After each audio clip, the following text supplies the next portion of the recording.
पिछला आपने thermo regulation in animals में डिस्कस किया था, मुख्तलिफ मेकानिज़म्स थे, बिहेवियरल, स्ट्रक्चरल एंड फिज़ोलॉजिकल एडेप्टेशंस थी कि वो टेम्परेचर को कैसे रेगुलेट करते हैं।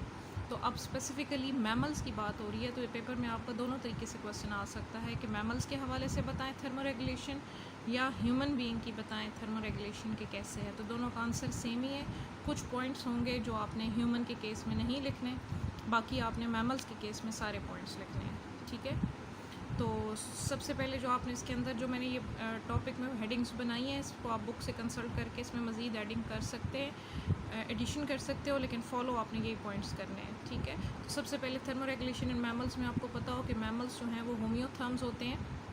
They can maintain their body temperature nearly constant. ये अपने बॉडी का टेम्परेचर एक ख़ास लेवल पे रख सकते हैं due to production of metabolic heat. Homeotherms भी हैं, एंडोथर्म्स भी हैं, ठीक है। ह्यूमन बीइंग की बात अगर की जाए, इंसानों की बात की जाए, तो we are homeotherms as well as endotherms. तो we can maintain our body temperature in a narrow range. Normally 37 degree centigrade होता है, लेकिन बाकी मैमल्स को अगर मिला लें तो 36 टू 38 डिग्री सेंटीग्रेड ये नॉर्मल बॉडी टेम्परेचर है। अब टेम्परेचर आपका बाहर अगर कोल्ड एनवायरनमेंट है तो उसमें एनिमल्स स्पेशली मैमल्स और ह्यूमन बीइंग क्या अडेप्टेशन करेंगे, और अगर हॉट है तो क्या करेंगे। तो सबसे पहले हम देख लेते हैं कि कोल्ड एनवायरनमेंट में क्या करते हैं। तो मुख्तलिफ मेकानिज़म्स हैं जिससे वो अपनी बॉडी की हीट को जनरेट करते हैं या गेन करते हैं। तो बॉडी का टेम्परेचर 37 या इस रेंज के अंदर रखने के लिए तो सबसे पहले शिवरिंग थर्मोजेनेसिस है। शिवरिंग का मतलब होता है शिवर करना, कांपना, कपकपाना।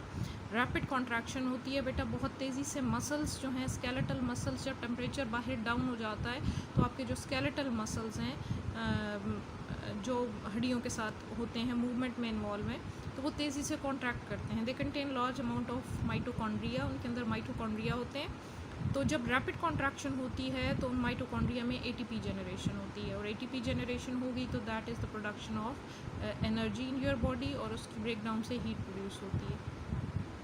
तो जनरेशन ऑफ हीट है by rapid contraction of skeletal muscle is called shivering thermogenesis.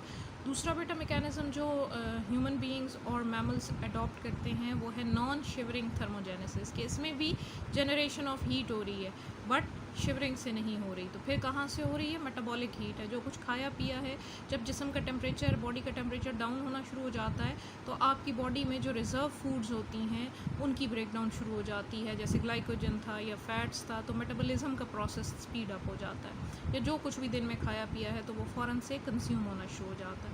तो थर्मोजेनेसिस है नॉन शिवरिंग, मेटाबॉलिक हीट की प्रोडक्शन है, ठीक है, बाय हार्मोनल एक्शन। इसमें कुछ हार्मोन्स हैं, कुछ केमिकल्स हैं जो आपके बॉडी के डिफरेंट ग्लैंड्स प्रोड्यूस करते हैं, जो आपके मेटाबॉलिज्म को कंट्रोल करते हैं। तो उसमें सबसे इंपॉर्टेंट आपका थायराइड ग्लैंड है। आपने नाम सुना होगा, थायराइड नेक के अंदर, गर्दन के अंदर एक ग्लैंड है, ठीक है, जो एक हार्मोन प्रोड्यूस करता है जिसका नाम थायराइड हार्मोन है, ठीक है। तो ये थायराइड हार्मोन आपका मेटाबॉलिक रेट इंक्रीज़ कर देता है, ठीक है। जब मेटाबॉलिज्म तेज़ होगा, फास्ट होगा, तो हीट जनरेट होगी। तो this is the non shivering thermogenesis. ये दो मैकेनिज़्म हो गए। इससे सर्दी को या ठंड को कोप करेंगे। फिर मज़ीद इसके अलावा वो वेज़ोकॉन्स्ट्रिक्शन करते हैं। ये कल भी हमने डिस्कस किया था कि constriction of blood capillaries in the skin. Skin के अंदर जो ब्लड सप्लाई है, स्पेशली जो एक्सट्रीमिटीज़ ऑफ द बॉडीज़ होती हैं, बॉडी की टिप्स होती हैं, लेग्स हो गई, आर्म्स हो गई, ईयर्स हो गए, नोज़ टिप हो गई। आप अक्सर देखते हो सर्दियों में नाक की टिप और कान और ये उंगलियां पाँव की, हाथ की बिल्कुल ठंडी या हो जाती हैं। तो वो क्यों हो जाती हैं? क्योंकि blood supply toward these extremities, these parts decrease हो जाता है due to constriction of blood capillaries. Blood capillaries सुकड़ जाती हैं। अब क्यों होती हैं? ये भी सारा हाइपोथैलेमस ही कंट्रोल करता है बेटा। आपका जो फीडबैक मैकेनिज्म आपने पढ़ा हुआ है ना, हाइपोथैलेमस कंट्रोल सेंटर है। तो वो जब ठंड बढ़ती है और टेम्परेचर फॉल होने का डर होता है तो स्किन की तरफ जो ब्लड सप्लाई है उसको रिड्यूस कर दिया जाता है, जबकि इंटरनल ऑर्गन्स जो आपके वाइटल ऑर्गन्स हैं उनकी तरफ ब्लड सप्लाई वही रहती है जो पहले से थी। तो इंटरनल बॉडी टेम्परेचर 37 ही रहता है, लेकिन आपकी टिप्स में, एक्सट्रीमिटीज़ में, नोज़ की टिप में, ईयर्स में, लेग्स में, आर्म्स में टेम्परेचर फॉल कर जाता है। यानी उधर अगर आप हाथ रखोगे तो आपको ठंडे रखेंगे, वो एनवायरनमेंट के मुताबिक हो जाते हैं, लेकिन इंटरनली ऑर्गन्स जो हैं वो वार्म अप ही रहते हैं। तो ये भी एक मैकेनिज़्म है कि वो पार्ट्स, स्किन के उन पार्ट्स को जो एक्सपोज्ड हैं वहाँ पे ब्लड सप्लाई कम कर दी जाए और इंटरनली ज़्यादा कर दी जाए। तो ये एक मेकानिज़म है जो मैमल्स यूज़ करते हैं। कोल्ड एनवायरनमेंट में बर्फीले इलाकों में रहने वाले मैमल हैं, डियर की फैमिली हो गई, बियर्स हो गए, तो ये अक्सर इनके अंदर, इनकी लेग्स के अंदर, चूँकि बर्फ़ पे चलना होता है इन्होंने, तो इनकी टांगों के अंदर जो ये डियर फैमिली से बिलोंग करते हैं, बारहसिंगे हो गए या एंटेलोप हो गए, तो इनके अंदर इनकी लेग्स के अंदर कैरिबो वगैरह जो बर्फ़ानी इलाकों में हिरन पाए जाते हैं ना, बड़े सींगों वाले कैरिबो कहलाते हैं, तो वो वहाँ पे उनकी टांगों में वेज़ोकॉन्स्ट्रिक्शन हो जाती है। तो हमारे केस में लेग्स और आर्म्स में नोज़ टिप हो गई, ईयर्स हो गए, तो यहाँ पे अक्सर वेज़ोकॉन्स्ट्रिक्शन है, तो ये जगह बहुत ठंडी हो जाती हैं। ठीक है, तो ये तो था मैकेनिज़्म कि कैसे हीट को बचाया। ऊपर वाले थे जनरेट कैसे कर रहे थे, और अब आ गया है कि जो हीट है बॉडी में उसको लॉस ना होने दिया जाए। ठीक है, तो ये मैकेनिज़म्स हैं। नीचे वाले जो हम थर्ड से लेके ऑनवर्ड पॉइंट पढ़ेंगे, ये प्रिवेंशन ऑफ हीट लॉस है। ठीक है, हीट जो है उसको बचाना, और ऊपर वाले जो दो पढ़े हैं वो जनरेशन ऑफ हीट है। फिर एक और मैकेनिज़्म है बेटा, रेजिंग इन फर। ये ह्यूमन के अगर आपका पेपर में क्वेश्चन आता है कि ह्यूमन की एडेप्टेशंस लिखें, तो उसमें आपने ये पॉइंट नहीं लिखना है। हमारी बॉडी पे इतना फ़र नहीं होता है कि हम उसके अंदर एयर को इंट्रैप कर सकें। ठीक है, तो ये अगर मैमल्स के हवाले से आए क्वेश्चन, तो तब आपने ये पॉइंट लिखना है। ह्यूमन बीइंग के केस में ये नहीं लिखना कि मैमल्स क्या करते हैं, अपने बॉडी का जो फ़र है, बाल हैं, उनको खड़ा कर लेते हैं, जिसकी वजह से उसके अंदर स्टिल एयर, रुकी हुई हवा जो है इंट्रैप हो जाती है। जब वो इंट्रैप होगी तो इट एक्ट एज इंसुलेटर, तो इंटरनल बॉडी हीट को बाहर नहीं जाने देगी। सिमिलरली फिर फैटी लेयर है, ये ह्यूमन बीइंग में मौजूद होती है। स्किन के नीचे अल्लाह पाक ने फ़ैट डिपोजिशन रखी है, जो एक तो सोर्स ऑफ हीट है। जब भी आपको एनर्जी की ज़रूरत होती है तो सोर्स ऑफ एनर्जी है, फ़ौरन से ब्रेक डाउन होगी और आपको एनर्जी मिलेगी। Secondly it act as insulator to prevent the heat loss. ठीक है, फिर बेटा ये पॉइंट्स आप मैमल्स में लिखोगे सारे। ठीक है, ह्यूमन बीइंग में आपने रेजिंग फर वाला छोड़ देना। फिर एक और है, यहाँ पे टर्म ब्राउन फ़ैट की इस्तेमाल हुई है आपकी बुक में, तो ब्राउन फ़ैट भी ह्यूमन वाले टॉपिक में आपने नहीं लिखना है कि it's a special type of fat in some animals, जो कि जिनको ज़्यादा ठंडे इलाकों में रहते हैं, तो उनके अंदर एक ख़ास डिपोजिशन हो जाती है, ब्राउन फ़ैट इकट्ठी हो जाती है। माइटोकॉन्ड्रियल कंपोनेंट इन सेल्स के अंदर ज़्यादा होता है, जहाँ फैटी डिपोजिशन होती है, तो ईज़िली ब्रेक डाउन ऑफ हो जाता है, एनर्जी ईज़िली अवेलेबल होती है। तो it's a type of fat in some mammals. ठीक है, कोल्डर एनवायरनमेंट में रहने वाले, तो नॉट इन ह्यूमन। फिर आपके पास एक और टर्म आएगी यहाँ पे ब्लबर की। ठीक है, ब्लबर कहते हैं, ये भी फ़ैट की एक मोटी तय है। ठीक है, ये मैमल, वो मैमल जिनकी बॉडी पे हेयर नहीं होते हैं, मरीन मैमल हैं, समंदरों में रहते हैं, जैसे हैं मैमल, जैसे वेल हो गया, डॉल्फिन हो गई, सील हो गए, ये कुछ एनिमल्स हैं, मैमल्स हैं जो पानी में रहते हैं और हैं मैमल। इनकी बॉडी पे इतने ज़्यादा हेयर नहीं होते, या तो अल्लाह पाक ने इनको स्किन के नीचे एक बहुत मोटी फैटी लेयर दी है, फ़ैट की लेयर दी है, जिसको ब्लबर कहते हैं, जो इनको ठंडे पानी बाहर ज़ीरो पे भी चला जाए समंदर का पानी, इनकी बॉडी वार्म अप रहेगी। स्किन इनकी ज़ीरो पे चली जाएगी, लेकिन इंटरनल बॉडी टेम्परेचर जो है वो मेंटेन रहेगा। तो ब्लबर भी आपने इसकी कोल्ड स्ट्रैटेजीज़ के अंदर आपने इसको ऐड करना है। ठीक है, फिर बेटा आ जाता है आपका वार्म टेम्परेचर के अंदर क्या अडेप्टेशंस करते हैं ह्यूमन बीइंग और मैमल्स। तो उसमें सबसे पहला पॉइंट आ जाएगा कि जब गर्मियाँ आती हैं तो वेज़ोडाइलेशन हो जाती है। वेज़ोडाइलेशन मीन कि स्किन कैपिलरीज जो हैं, जो ब्लड की एक्सपोज पार्ट हैं, वहाँ पे ब्लड सप्लाई बढ़ जाती है, तो बॉडी का टेम्परेचर जो 37 से ऊपर जा रहा होता है, वो जो गर्म खून हीट लेके बाहर स्किन की तरफ आता है, तो वहाँ से वो हीट रेडिएशन, थर्मल रेडिएशन की फॉर्म में रिलीज़ हो जाती है। ठीक है, तो dilation of blood capillaries in the skin is called vasodilation, और इससे हीट डिसिपेट करने में हेल्प मिलती है। सेकंड बेटा इंक्रीज़ हो जाती है स्वेट प्रोडक्शन, या पीछे पढ़ चुके हो कि जब गर्मियाँ आती हैं तो आपको पसीना ज़्यादा आता है, और जब पसीना एवेपोरेट होता है तो कूलिंग कॉज करता है। ठीक है, तो स्वेट प्रोडक्शन इंक्रीज़ हो जाती है। ये भी मैमल्स और ह्यूमन बीइंग के अंदर एडेप्टेशन है।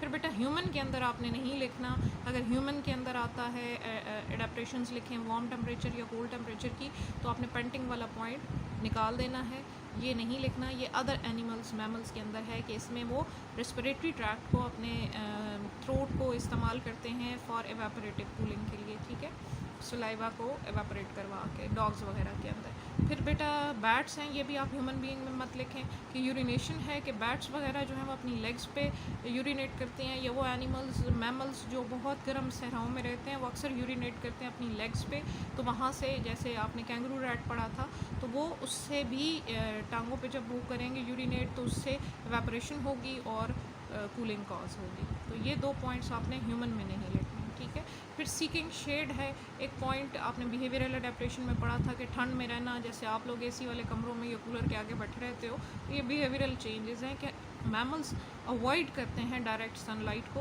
ताकि वो मिनिमाइज़ कर सकें बॉडी हीट गेन को, ताकि हीट ज़्यादा अंदर ना जाए और बॉडी डिहाइड्रेशन से भी बचे और हीट गेन से भी बचे। तो ये कुछ मैकेनिज़म्स थे हॉट टेम्परेचर के अंदर मैमल्स और ह्यूमन बीइंग क्या करते हैं। तो मैंने बता दिया है कि ह्यूमन के केस में आपने ये 2 पॉइंट्स नहीं ऐड करने, बाकी लिख लीजिएगा, और बाकी कोल्ड का अलग से है, ठीक है। पेपर में पूरा क्वेश्चन भी आ सकता है, thermo regulatory strategies in man, या आ सकता है कि thermo in hot temperature in man में सिर्फ बताएं या सिर्फ कोल्ड में बताएं।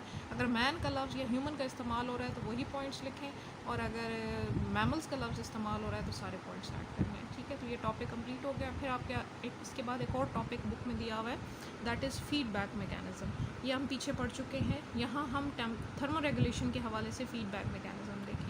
ये मैंने पीछे भी एक आपको एग्जांपल दी थी कि बॉडी का टेम्परेचर अब बढ़ता है तो कैसे कंट्रोल होता है, तो वही एग्जांपल यहाँ पे दोबारा कोट होगी। आपकी बुक में एक बहुत अच्छी डायग्राम चार्ट बना हुआ है, फ्लो शीट बनी हुई है, आपने वो भी ड्रॉ करनी है, और मैंने ब्रीफली उसको यहाँ पे ड्रॉ भी किया है आपको समझाने के लिए। तो इसको और उसको आपने पूरे टॉपिक को मिला के आपने नोट्स प्रिपेयर करने हैं। वो डायग्राम आप बेशक मेरे वाला फ्लो शीट ना बनाएं, आपने वो वाली फ्लो शीट बनानी है जो आपकी बुक में बनी हुई है, ठीक है। तो सबसे पहले फीडबैक मैकेनिज़्म की डेफिनेशन है, आपको पहले भी बताई है कि जिसमें आउटपुट खुद इनपुट का रोल प्ले करती है, ठीक है, और पूरे मैकेनिज़्म को कंट्रोल करना शुरू कर देती है कि जो चीज़ प्रोड्यूस हो रही थी वही अपनी प्रोडक्शन को जाके कंट्रोल करना शुरू कर दे। तो that is called feedback. 2 types का होता है, positive and negative. Thermo regulation के हवाले से हम देख लेते हैं कि आपकी बॉडी में जो थर्मो रेगुलेशन है वो बेसिकली कंट्रोल कौन कर रहा है। तो आपकी बॉडी में जो अल्लाह पाक ने थर्मोस्टैट लगाया हुआ है, जो कंट्रोलिंग सेंटर है, that is hypothalamus. It's a part of your brain. आपके दिमाग का एक हिस्सा है जिसका नाम हाइपोथैलेमस है, और ये आपका होम्योस्टेसिस को कंट्रोल करता है। तो टेम्परेचर रेगुलेशन भी यही करता है। अब होता क्या है कि जब इंक्रीज़ इन गर्मियाँ हैं हॉट एनवायरनमेंट में, ठीक है, जब इंक्रीज़ इन बॉडी, तो बाहर टेम्परेचर आपका 37 से ऊपर चला गया, 40, 42, 45 हो गया, तो ऑटोमेटिकली आपकी बॉडी भी वार्म होना शुरू हो जाती है, उस टेम्परेचर बढ़ना शुरू हो जाता है, ठीक है। वो तो लाजमी बात है, बाहर कंडक्शन से या रेडिएशन से हीट आती है। अब टेम्परेचर जैसे ही 37 से ऊपर जाएगा, ये रिसीव कौन करेगा? ये करेंगे थर्मोरिसेप्टर्स इन योर स्किन, ठीक है। हॉट थर्मोरिसेप्टर्स होते हैं जो बॉडी का टेम्परेचर रिसीव करके फ़ौरन से सिग्नल भेजते हैं किसकी तरफ? हाइपोथैलेमस। न्यूरॉन्स होती हैं, सेंसरी न्यूरॉन्स, जो यहाँ से मैसेज लेती हैं और यहाँ तक पहुँचा देती हैं। ये ख़ास किस्म की न्यूरॉन्स हैं, ठीक है, नर्वस सेल्स हैं। अब हाइपोथैलेमस को जैसे ही सिग्नल जाता है कि जी there is increase in temperature of the body, या हाइपोथैलेमस में से ऐसा ब्लड पास हो रहा है, क्योंकि ये भी बॉडी का पार्ट है तो उसमें से भी ब्लड गुजरता है, तो जब ऐसा ब्लड इस तक पहुंचा है जिसका टेम्परेचर बढ़ता ही जा रहा है, ठीक है, तो ये रिसीव सिग्नल करता है न्यूरॉन्स के ज़रिए भी, और ब्लड भी जब इसमें से पास होता है तो ब्लड के अंदर से भी इसको महसूस हो जाता है कि बॉडी का टेम्परेचर बढ़ रहा है। जैसे ही बॉडी का टेम्परेचर 37 से ऊपर जाता है तो हाइपोथैलेमस एक्टिवेट हो जाता है और फ़ौरन से उस टेम्परेचर को वापस डाउन लाने की कोशिश शुरू कर देता है। अब क्या करेगा? इन्हीं को तो नहीं जाके कहेगा कि तुम कुछ करो, ये तो कुछ नहीं कर सकते, ये तो सिर्फ रिसीव कर सकते हैं। दे आर रिसेप्टर्स, ठीक है। स्टिमुलस, ये स्टिमुलस था, इसको रिसीव किया न्यूरॉन्स के ज़रिए या ब्लड के ज़रिए, ये मैसेज किया यहाँ तक। अब हाइपोथैलेमस ने आगे से ऑर्डर देना है, और ऑर्डर हमेशा वो इफेक्टर्स को देता है, ठीक है, वो बॉडी के कोई भी पार्ट्स हो सकते हैं। तो हमने बॉडी टेम्परेचर अब डाउन करना है, तो 2 मैकेनिज़्म फ़ौरन शुरू हो जाते हैं। एक कहलाता है जी वेज़ोडाइलेशन, ठीक है, और दूसरा कहलाता है स्वेट प्रोडक्शन। तो फ़ौरन से आपको पसीना आना शुरू हो जाएगा ताकि एवापोरेटिव कूलिंग हो, वेज़ोडाइलेशन हो जाएगी ताकि थर्मल रेडिएशन से बॉडी से हीट निकले, और बॉडी टेम्परेचर जो 37 से ऊपर गया था आहिस्ता आहिस्ता वापस नीचे आना शुरू हो जाता है। तो ये तो था हॉट एनवायरनमेंट में कैसे कंट्रोल करता है। अब आ जाए अगर ठंड हो गई है बाहर ज़्यादा, तो वो था नेगेटिव फीडबैक, क्योंकि उसमें हम कम कर रहे थे, और इसमें हम बढ़ाएंगे बॉडी टेम्परेचर कोल्ड एनवायरनमेंट के अंदर। तो इसमें देखें डिक्रीज़ इन बॉडी टेम्परेचर है, डिटेक्टेड बाय कोल्ड रिसेप्टर्स। आपकी स्किन के अंदर कोल्ड रिसेप्टर्स हैं, वो डिटेक्ट करते हैं, हाइपोथैलेमस को मैसेज भेजते हैं। अब हाइपोथैलेमस ने टेम्परेचर ऊपर लेके जाना है, तो वो फ़ौरन से 3 स्टेप उठाएगा। एक आपकी बॉडी की स्किन की वेज़ोकॉन्स्ट्रिक्शन करवा देगा, दूसरा बेटा शिवरिंग थर्मोजेनेसिस शुरू हो जाएगी, और तीसरा नॉन शिवरिंग थर्मोजेनेसिस। हमने दोबारा से टेम्परेचर 37 पे लेके जाना है। तो ये जब तीनों प्रोसेस शुरू हो जाएंगे तो आपका बॉडी का टेम्परेचर जो 37 से नीचे चला गया था ठंड की वजह से, दोबारा से वापस 37 की तरफ आना शुरू हो जाएगा। तो this is called positive feedback. तो ये चार्ट बड़ा अच्छा बना हुआ है बुक में, वो भी कर सकते हैं, इसको भी फॉलो कर सकते हैं, ये इस तरह से भी लिख दें और वो भी ड्रॉ कर दें। तो ये आपका टॉपिक फीडबैक मैकेनिज़्म आ जाएगा, उसमें डेफिनेशन आएगी और फिर एग्जांपल में आपने थर्मो रेगुलेशन इन मैन या मैमल भी लिख सकते हो। ठीक है, तो ये टॉपिक आपका कंप्लीट हो गया। नेक्स्ट छोटा सा टॉपिक आपकी बुक में दिया हुआ है, एक इंट्रोडक्शन है, फ़ीवर, बुखार जिसको कहते हैं, रेज इन बॉडी टेम्परेचर। आपकी बॉडी का टेम्परेचर राइज़ हो जाता है, इसका जो टर्म इस्तेमाल की जाती है दैट इज़ कॉल्ड पायरेक्सिया। ठीक है, पायरेक्सिया बोला जाता है इसको। बेटा पायरेक्सिया में क्या होता है कि increase in body temperature above than 37 degree centigrade. क्यों हो जाता है? कोई ना कोई इन्फेक्शन, कोई ना कोई कॉज होती है। आपको जब भी बुखार होगा उसके पीछे कोई ना कोई रीज़न होती है। तो वो बैक्टीरियल या वायरल इन्फेक्शन हो सकती है जिसकी वजह से आपको बुखार होना शुरू हो जाता है, बॉडी का टेम्परेचर बढ़ जाता है। अब बॉडी का टेम्परेचर क्यों बढ़ता है? ठीक है, उसकी रीज़न है कि जरासीम थे, जैसे ही आपकी बॉडी में कुछ जर्म्स एंटर होते हैं तो उनके खिलाफ आपका डिफेंस सिस्टम एक्टिव हो जाता है, इम्यूनिटी सिस्टम एक्टिव हो जाता है। पढ़ा हुआ था इम्यूनिटी वाला टॉपिक। तो वाइट ब्लड सेल्स हैं बेटा, वो फ़ौरन वहाँ उनसे लड़ने के लिए पहुँच जाते हैं। अब दोनों की जब फाइट होती है बैक्टीरिया की या वाइट ब्लड सेल ल्यूकोसाइट्स की, तो दोनों एक केमिकल रिलीज़ करते हैं जिसका नाम पायरोजेन है। ठीक है, पायरोजेन वो केमिकल है जो पायरेक्सिया कॉज करता है। अब क्या होता है, इन्फेक्शन में पैथोजेंस एंड ल्यूकोसाइट्स जो हैं वो दोनों पायरोजेन रिलीज़ करते हैं। ये केमिकल्स ब्लड में शामिल हो जाते हैं।